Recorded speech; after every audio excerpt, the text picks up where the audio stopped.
All right, folks, here's quick and dirty for your Tuesday morning. Big day in the markets yesterday. So Monday morning, Moderna comes out, says that they've seen some success in the early stage trials of a vaccine that they're working on for COVID-19. That gives these markets a massive boost yesterday, a lot of pent up energy.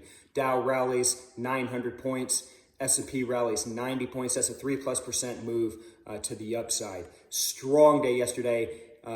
Also in tandem with some positive remarks that we got out from Chairman Powell over the weekend, with the Fed saying that they have a lot more at their disposal to continue to keep this economy propped up. Now, heading into today's open, trading slightly lower across the board. You look at some of the other markets in the currency market.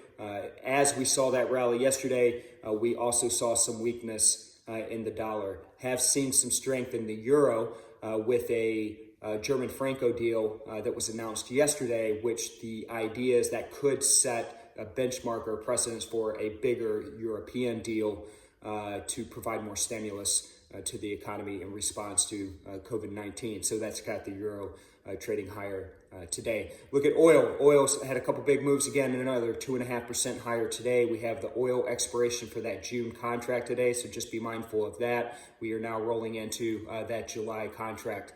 So a lot going on. It's been a crazy start to this week already. Again, we've got a VIX right now below 30. So again, where we were at the beginning of March, and all eyes continue to be on these headlines coming out and anything related to some positivity around COVID-19, lockdown measures being lifted, the economy getting back to normal. As these headlines continue to come out and we get validations with stuff like a vaccine, you're going to see some big moves in the market. Hope everybody has a great day today.